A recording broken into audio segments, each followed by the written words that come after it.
We're good to go. Hey, everybody. Can you hear me? Hey. All right. Hey, thanks for coming.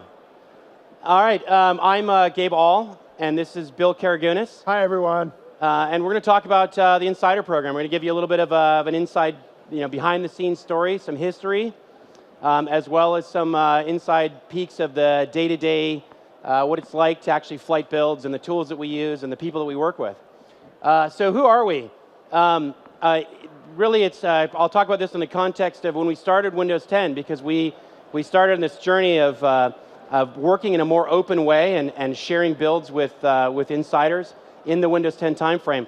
At the time, I was the GM for a team called Fundamentals, and Bill was the director of program management for that team. Yeah. And kind of more importantly than what we were doing then was where we came from.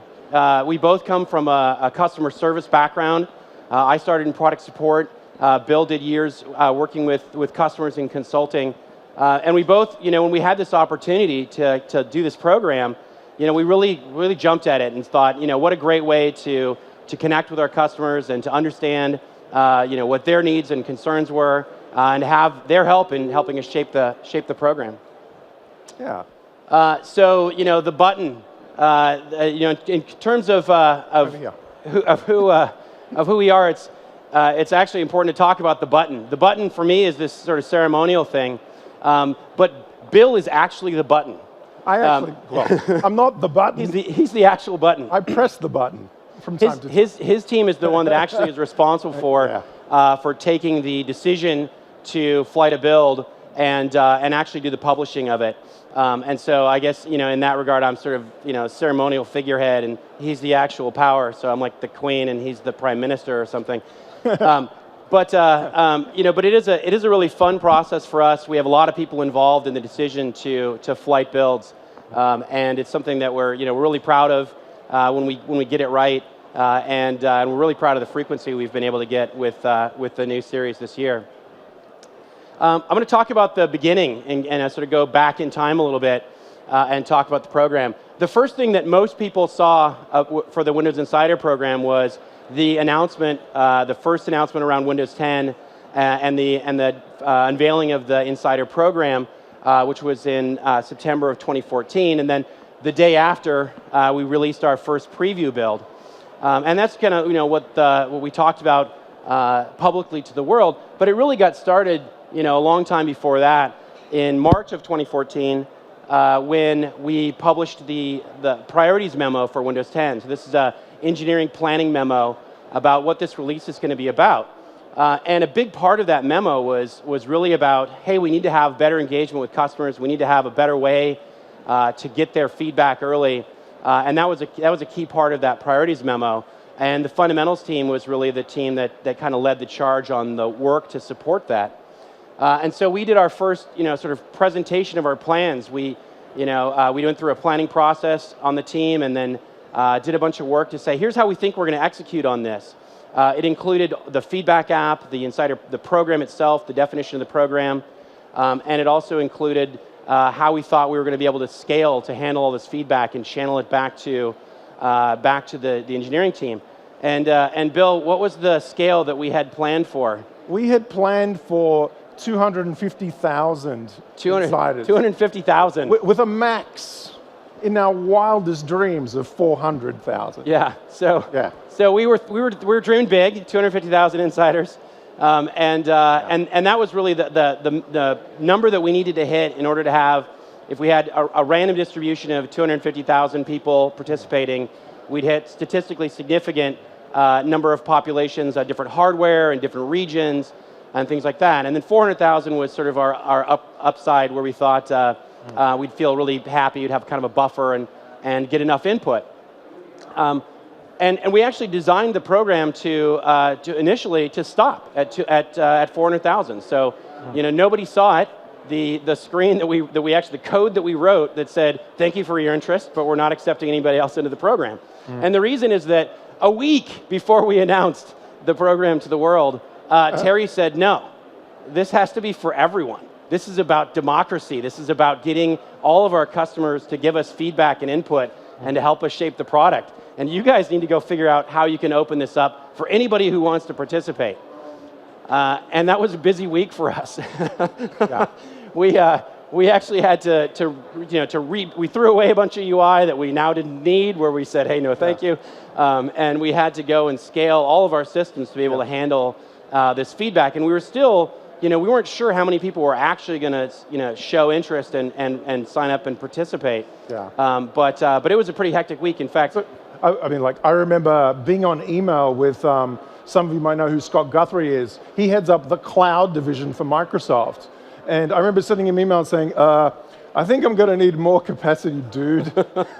And Scott, being who he is like, sure, we're on it. Like, let's light up a whole bunch more of instances in Azure. And we were like, good to go. And we were like, okay, let's see if it all hangs together. Yeah.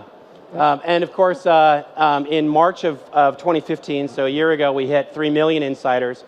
We made it to 1 million in the first couple weeks of the program being open. And of course, today we have over 7 million Windows insiders that are participating in the program. So the interest has been really humbling for us. It's huge. It shows how many people are passionate about Windows and want to have their voice heard in terms of making it the operating system for them. We have insiders in all countries in the world except for 2. We're still trying to go after those 2 and get some insiders there.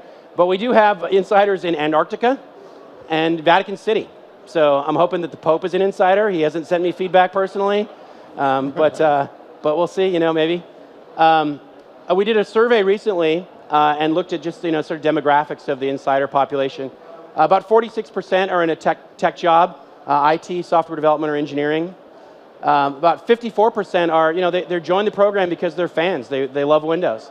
And they cited I Love Windows as a top reason for being an insider. 20% are students, and a fifth of those are still in high school. And so, we've got a lot of people that are young people that are really interested in using Windows every day, and that's pretty awesome.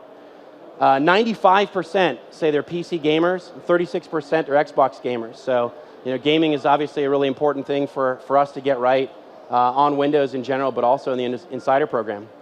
And then 89% are satisfied with tweets to and from me. I'm happy about that. I don't know if that was lowered expectations and they were happy, but whatever. I'll take it. I'll take what I can get.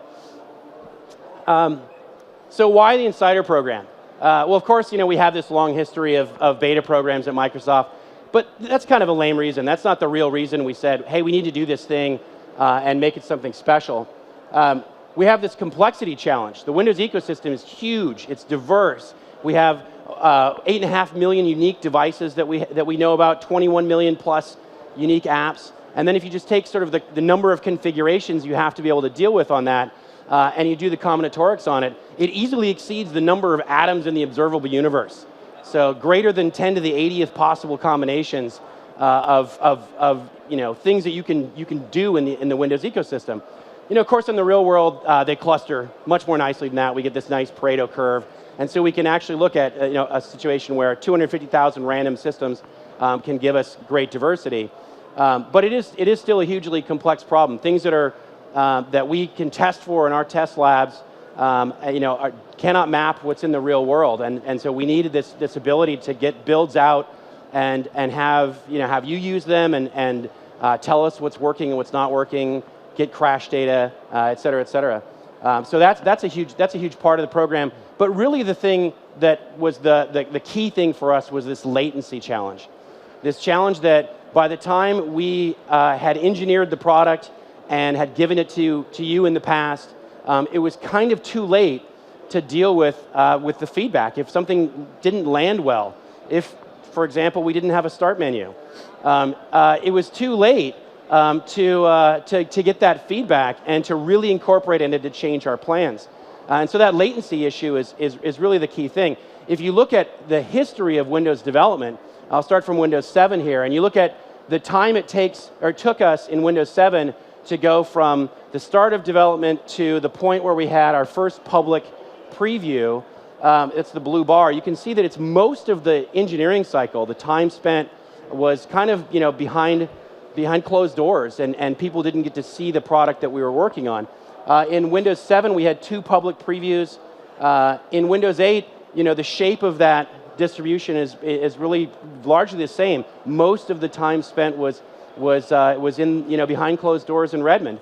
And by the time we did 3 public previews, most of the engineering, the opportunity we had to take feedback and do engineering changes was too late. 8.1 was a fast release, but it still had the same shape. So 1 public preview there, most of the engineering done in Redmond.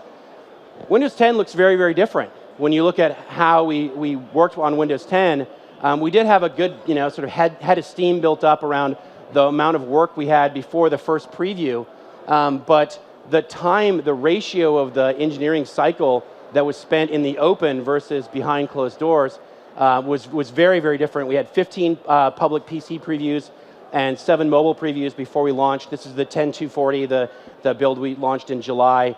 The build we launched in October, 10586, 6 public PC previews and 6 mobile previews before launch. Again, shorter cycle, but still lots of previews. And then you look at the 14000 series, the one that we're working on right now. We've done 16 previews for PC and 7 for mobile so far. So in this short time frame, we've actually done more previews than we did in all of Windows 10, the 10240 development period. So, and you can see that we continue to sort of just compress that time that we work behind closed doors and get stuff out to you faster and sooner so that you can give us feedback on it. And Gabe, an interesting factoid is it's been since December of 2014.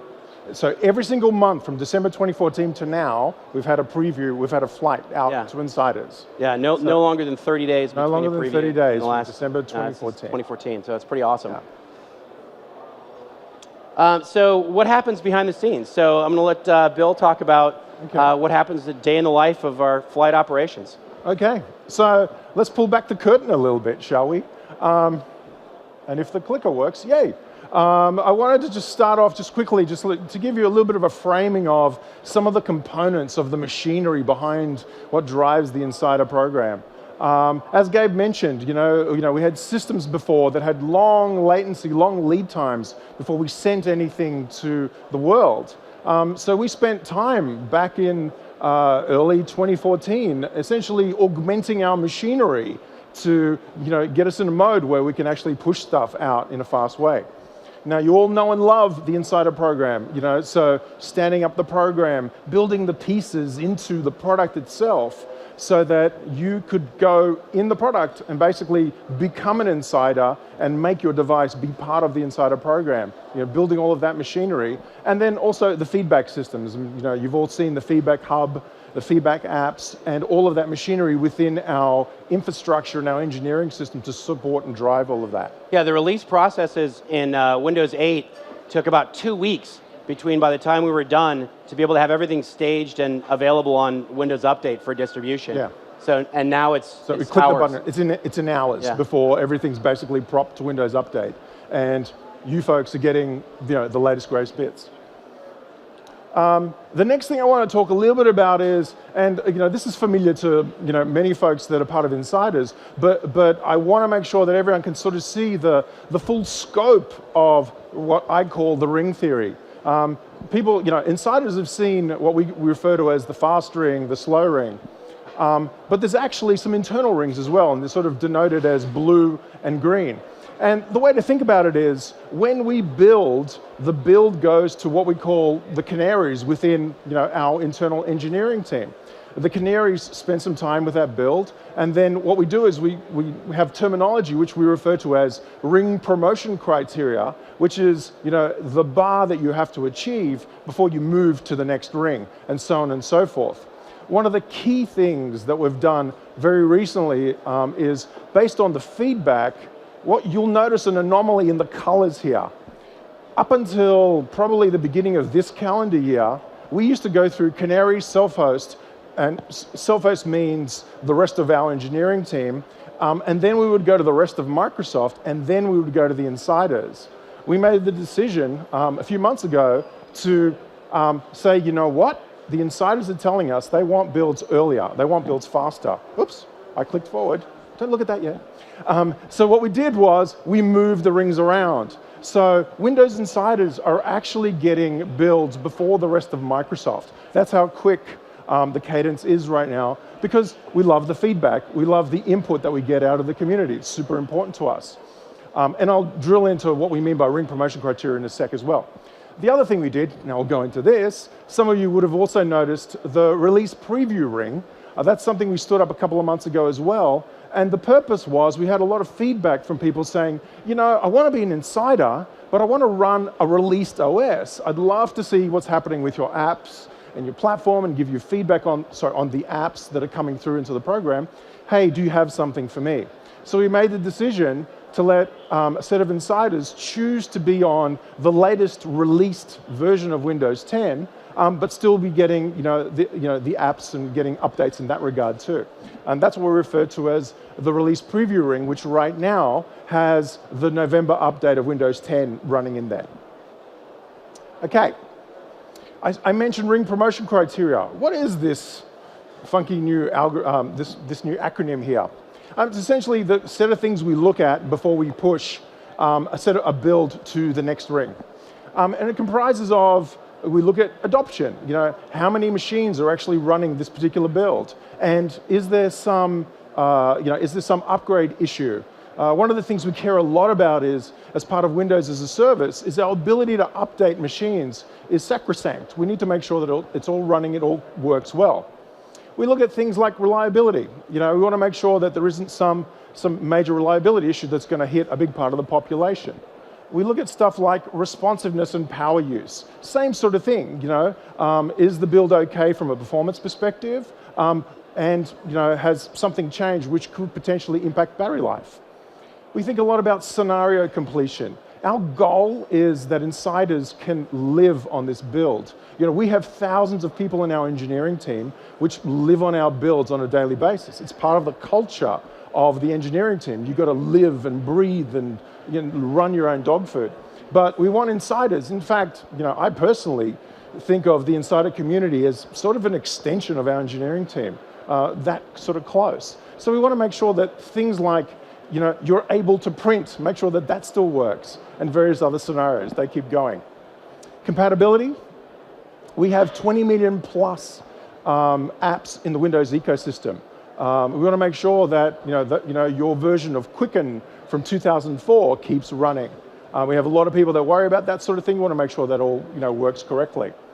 And finally, feedback. One of the things that is probably not obvious to a lot of the insiders is we look at feedback on a ring-by-ring basis. It becomes part of our criteria to make sure that this build is ready to go to the next phase. So we use that as a listening channel internally, as well as the feedback that comes through from insiders. And if we sort of see something that's concerning there, we'll pause and we'll stop. Yeah, in fact, the feedback app that you all use is exactly how engineers inside Windows and inside Microsoft are sending their feedback on the builds. So we actually we can sort the channels so that we can see what's coming on a day-to-day basis from people in the Canary Ring before we decide to make a promotion to self-host. Yep. But it's the exact same system. In fact, we by using the system for ourselves, we're actually able to find problems with it and scale it to make it work much better for insiders. Yeah. Yeah, I mean, you're essentially using part of our engineering system when you're using that app. So, when everything's good, the mythical button is pressed, and as Gabe mentioned before, the button kind of looks like that. We schedule the promotion to the next ring. Okay. One of the other questions that we get quite often is, well, how long, how fresh are these bits that you're giving us? And what I wanted to do here was just to sort of talk about a week in the life of what we call the flight operations process. And I've simplified this a little bit to focus on the flight that we tend to target for Windows insiders. I thought it was interesting to sort of go through it a little bit. So, end of day Friday, we'll typically get the final sort of check-ins for the build that we're sort of targeting for insiders. And then Saturday morning, the build is ready. Tell us a little bit about what the build looks like and the magnitude of the build, Gabe. Yeah, so our build system is pretty phenomenal. It's 3 acres of build machines. It's over 75,000 systems. We move exabytes of data back and forth in order to build every day. Because we don't just build once. We build 300 branches across all SKUs, all languages, and so the build that Bill's talking about here is sort of what comes from our top-level branch, our release branch, where all of the changes across the team, thousands of engineers, changes are sort of rolling up to it. Yeah. And so, of course, that one builds once a day, but we have 300 of those, nested below that, and we have to build all those, and those all get flighted too. In fact, part of the internal, when you opt into the Canary Ring internally, you opt in not just in the ring, but the branch that you want to be in. So you could pick your feature team's Canary branch and get that build flighted to you every day as an automatic thing. Yeah. So we have the build Saturday morning. There's a whole battery of automated testing that goes on to make sure that, like we run a lot of scenarios, we've got like huge amount of automation in all of this infrastructure. And then on Saturday afternoon, for this build that we're targeting for insiders, there's an automatic propagation to what we call the Canary Ring, as I mentioned before. And the reason why we do that is we want it to propagate to people's machines over the next day or so, people that are part of the Canary Ring over the next day or so that by Monday we've got usage, we've got data, we can make decisions about, hey, is this thing ready to go to the next phase? So it's growing over there over the weekend. And then on Monday, we have this process. We have a daily flight operations meeting. We're running a service. We have a flight operations meeting where we look at what's happening with all of the flights that are going on, and we make decisions around, is everything going well? Do we need to put our foot on the brake? Do we need to push harder here, et cetera, et cetera? So on Monday afternoon, we look at all of the things that come up with our ring promotion criteria, and we make the call, do we go to the next ring? And typically, as you've seen, certainly over the last few months, the decision has been yes, keep going, put your foot on the accelerator. So then we push it to the self-host ring, which is the rest of the engineering team inside WDG. On Tuesday, same thing, same meeting, we look at how's it going, does everything look good, is it trending right for us to sort of like flight it the next day. And then on Wednesday, we make the final decision about, okay, we're ready to go. Folks have put together the blogs. Basically, the infrastructure is ready. Folks are basically sort of looking, and then we push the real button to send it out. So, what you're seeing here is 5 to 6 days before the final code check-ins came into that build, before it's in your hands. That's the sort of cadence that we're sort of going for now. There's a bit of a difference between that and 2 years. And then, so it's gone to WibFast, and then on Thursday at FlightOps, we essentially do for everything that goes public, we'll do essentially a postmortem. Is there something we learned? Is there something we need to add into our infrastructure, our systems? Is there new coverage we need, et cetera, et cetera? But that's a simplistic view of this one particular flight. We're always running in parallel. This flight operations meeting isn't for one flight. It's for a number of things. So we have canary builds every single day because we're always looking for an option. If there is a problem, for example, in something to do with the Saturday build, we're going to look for another one. We're going to look for either Mondays or the one before. And we also have self-host builds, stuff that's always propagating through the system. So we're always like, pushing, looking to see what's going on. I can't have this talk without paying homage to the hardworking people, some of which are over here, that actually run FlightOps.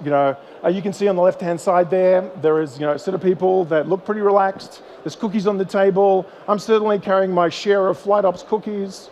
And as you can see, sort of other folks here, like driving through. Gabe's there. I'm hiding in the back, my head down, as part of FlightOps. And here's another set of people that are happy campers that are basically sort of working for the Insider program every single day and making sure that we're pushing. There's a lot of moving pieces that need to come together for FlightOps. So each of the people that you see there are responsible for some aspect of the process. So Savitha, who's at the right here, and Amanda in the top photo, they are on our release team. So they're actually responsible for ensuring that all the media that comes out of the build process is complete and correct, and that we can actually have something that's ready to flight. We have folks from our product support team. We have people that many of you know, Jason Howard from Twitter, North Face Hiker. He's the gentleman in the black sweater there, and he's sort of like inspired by you, Gabe. Yeah, That's right. He's got my haircut. That's for sure. And so he's a part of flight ops every day, and he's taking back in all that he's hearing on Twitter and forums and through other community channels. And there's just a ton of different people that are involved. People that are responsible for our performance measurements, for reliability. Tom Baxter in the far back runs the feedback technology team. So all these folks have a unique perspective on every build that goes out, and they're looking at a specific channel of data. You sort of think about the NASA flight ops and how there's people that are responsible for a very particular aspect of getting those flights off the ground, and we work in a very similar way. Yeah, that's right. And actually, there's a whole bunch of people on the phone as well. So it is a similar kind of process. Okay. The next thing I wanted to talk a little bit about is, okay, how do you keep an eye on all of this stuff? What do we do? What do we look at? And funnily enough, we have something which we call Mission Control, which is our one-stop shop for everything to do with our pre-release flighting system. It serves as all of the views that we have into the system, as well as the thing that sort of helps us orchestrate and push stuff to the world. It's also our ops dashboard too, so making sure that the whole service is running and clean. You can see one of the views here. This one is essentially the percentage of the population by build in the pre-release aspect, and you can sort of see a couple of drill downs into the specific rings. We also, I mentioned before, we care a lot about adoption, how many people have adopted. And we have visualizations like the bottom one here around how long a build has been in a ring, and sort of starts to become obvious the weeks that we haven't pushed something out.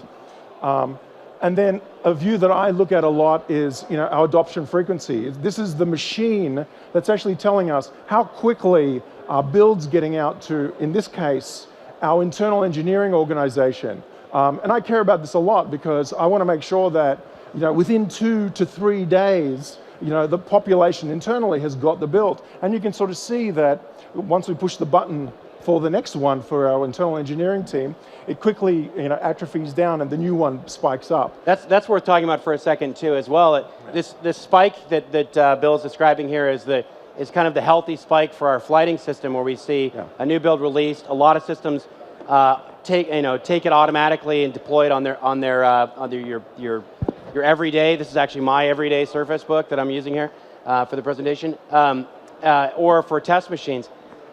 If we see a spike that doesn't look like an 80+% uptake in the first 3 days, we think something's wrong. That's the modern sort of way of working.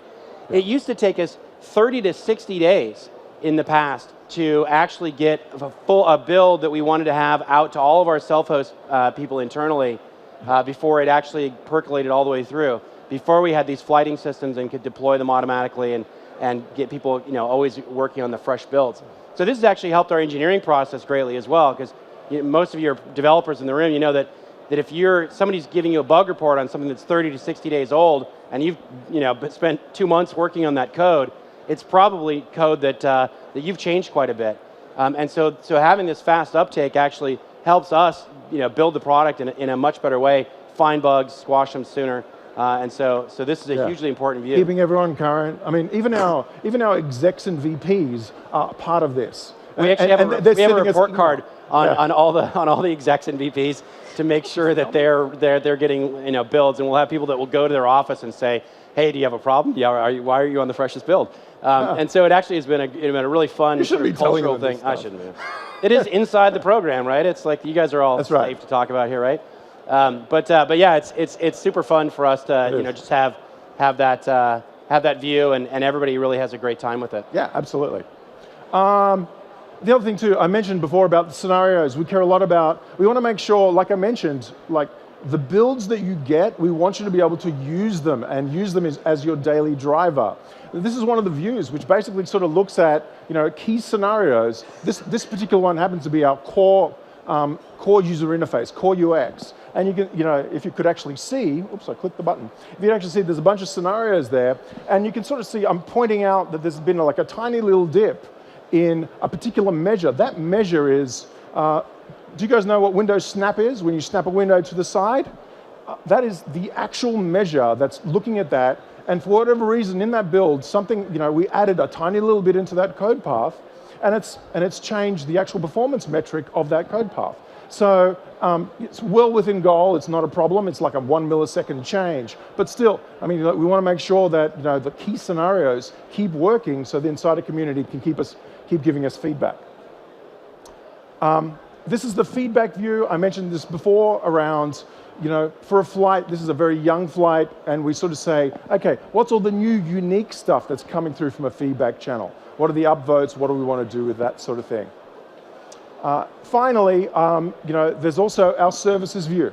We're running a service. In fact, this is actually a subset of the services. We have services, we have incidents, we have alerts. There are like engineers on call that basically watch all this sort of stuff. And I like to see a green sheet here. It helps me sleep at night. Yeah, it certainly helps this man sleep at night. That's right. When you're asking, when's the new build coming? When's the next build coming? Yeah. There's a lot behind the scenes in terms of what it takes to actually do even what seems like fairly straightforward things like the pop-up surveys that you get. We call those SIF, System Initiated User Feedback, and that's multiple services that we have to ensure are up running. We have a broker in the client that makes sure we don't ask you too frequently and bug you with those questions. So, and in fact, it's called a consideration, or it's called the courtesy engine. The courtesy engine to make sure that we're not annoying you with pop-ups. But all these things, even for simple things, they have to be really orchestrated well and working well. And this is something that FlightOps does every day to make sure that we can actually get flights out and get feedback back. Or if something is hideously wrong, essentially all of our ops people are basically gathering and working through the challenge. Okay. Yeah, so let's talk about the future a little bit. We get a lot of feedback about the program itself, and I know many of you have sent that feedback, so thank you for that. And we, of course, we look at all that feedback and have used it to make some changes to the program that you've already seen, as well as changes that are still coming. We did a survey in December for top things that, this is in the wrong order, that insiders wanted. And no surprise, more frequent builds showed up at the top here. This was December. We had announced we were going to go faster, and we hadn't actually sort of put our money where our mouth was yet. But that was the top thing that popped for insiders. I actually see a gentleman here that's got the "I'm going plaid" T-shirt somewhere. Oh yeah, here he is, right here. So ludicrous speed is still something that people want. The other thing was insiders wanted to be sort of better connected, better informed when we take action. We started this series of Feedback Hub posts, Insider Hub posts called Made by You that are sort of deeper stories about how we've looked at a collection or a range of feedback and have made changes to the product. But one thing that you'll see in 14295 is that the Feedback Hub now has the ability to actually have direct connection from Microsoft engineers. In fact, we've hooked up thousands and thousands of responses already to feedback that has been posted, where we can tell you, yes, we know that's a bug, and yes, it's being fixed, or we're working on it in the future release, or here's a workaround, and lots of different ways that we can sort of connect back on individual pieces of feedback. And then actually, hold on. It looks like that. Oh, yeah, there you go. Oh. Well, let's take it. Go ahead, Bill. No, it's right. You good? Well, I was going to talk about sort of social connection. We do have the insider community we really want it to be a great community where people can connect with each other. Events like this are part of it. We want to get people together. We're actually doing an insider meetup tonight. I'm going to tweet about later. So 8:30 at Schrader's Beer Hall. Heads up. So come and hang out and meet with fellow insiders. Okay. So, as Gabe mentioned, the MS Responses feature is in. That's out there right now. It's basically, hey, like a message back around, this is what we're doing with this piece of feedback. Coming soon is additional commenting and the ability to sort of have a Microsoft engineer and insiders be able to sort of have a dialogue about a feature. And Gabe also mentioned the fact that so far we've had, if we look at the number of feedback items that actually have this response right now, we're a little bit over 63,000 feedback items in our database that have it. There's some other things that we're also doing that you've also actually already seen. Up until a couple of, probably about 3-4 weeks ago, we had the Feedback app and the Insider Hub. We've brought those two things together. so that if you're an insider, there's one place to go, one place to sort of understand new things in the build, to deliver feedback, to look at your dashboard, et cetera, et cetera. The other thing that is being mentioned in some other discussions here this week at Build, which is actually quite pertinent to the Build audience, is that we're opening up the feedback system so that developers can essentially write code in their app, which launches the feedback experience right to their node so that you can basically get feedback on your app through our system. So you're leveraging the feedback system. And then inside Dev Center, you can basically pivot, look at that feedback, go back, ask for repro steps, and get a lot of feedback. Auto-translated? Auto-translate, yeah. That's right. And essentially, you get a lot of feedback on improving your app without impacting your ratings and reviews. And developers essentially have the option of leveraging this big machine that we've built for free, essentially. The other thing that a lot of developers have told us they like about this is that it also helps prioritize their backlog. Because when you sort of look at all this feedback and people are upvoting the feedback, you get a view of, what do people in this very broad community, what are they telling me about my app and the kinds of things I should invest in to make my app better? So we're super excited about this aspect of it. Okay. All right. Okay. So I thought I'd close out with a little bit about my personal adventure for the past 18 months as I started this program. One of the things that when we started the Insider program, that we sort of felt convicted of was we didn't want it to be a beta program with just some sort of corporate entity, the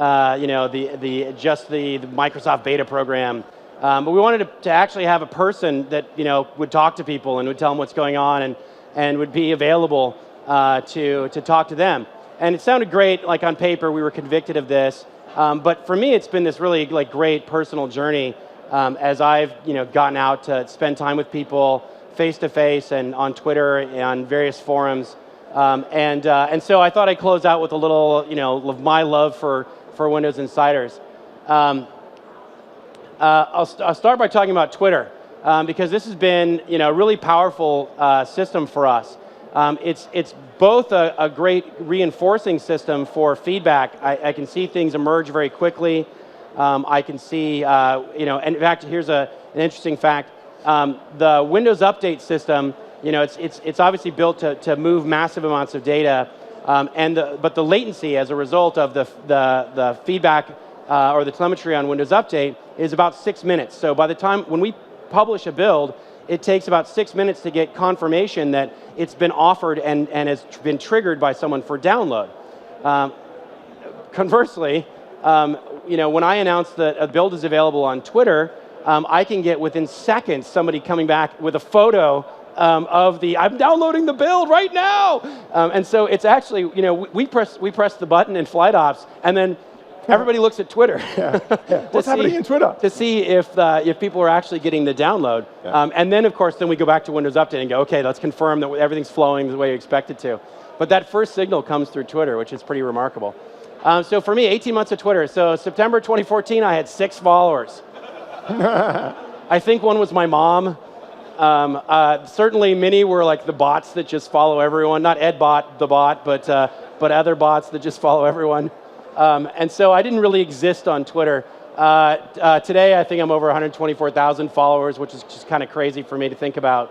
But really the interesting thing is the volume of sort of stuff coming at me every day that I really do my best to try to pay attention to. 261,000. This stat is like a day old now, so it's wrong.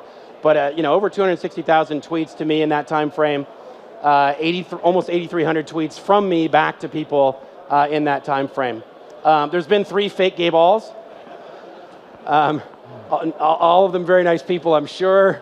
And there's been 5 trolls that I've blocked in that time frame, which is pretty good, I think. I've only had to block 5 people. Mostly, folks on Twitter are a great group of people to talk to. It has taken over my work life. This is me doing the Twitter crouch in a meeting, and my vacation. This is me on vacation. My wife took this photo and then texted it to me. saying, get off of Twitter. But I'm super passionate about it. I want to be there. I want to be available for everyone to hear your feedback. The insiders have done some remarkable things with Photoshop. I actually have, for an internal version of this presentation, like 50 things that I show where they Photoshopped my head on stuff. All of it is flagrant copyright violation, so I can't actually show it at this venue. Actually, I think they've also made videos of yes, your head. Videos. There's all kinds of crazy stuff. It's funny. Really crazy stuff. But this one I can show because it's ours. And then there's also, I love this. There's a guy who did a set of icons for Windows 10, including the Gabe All icon, which now comes in Fat Yoda version. It comes in Barry White version, and it comes in Lego Head version, which is fun. And of course, my friends made beer glasses out of them naturally. But probably, then this is a fun one too. There's been lots of press. Like, because I'm out there talking about builds, I get lots of people that talk about press. This is my favorite one, where I've had a lot of titles in my career, but Nerd Jesus is kind of takes the cake as titles go. So that was pretty fun. And then, like I said, that I get to spend a lot of time talking with people and meeting people, and it's really great. This is my favorite Twitter moment, where this guy Adam, he's a student in New Zealand, and he sent this at Christmas last year, and it was just this really nice letter. He's been an insider every build on all of his devices, and he's now pursuing a career in computer science, and he's just really passionate about the program, and so that really to me was a really nice moment. And so with that, thank you. I hope everybody here is a Windows Insider. If you're not, insider.windows.com. Go sign up. Go get builds. Send us feedback. But we really appreciate you and all that you do. So thank you. Thanks, everyone.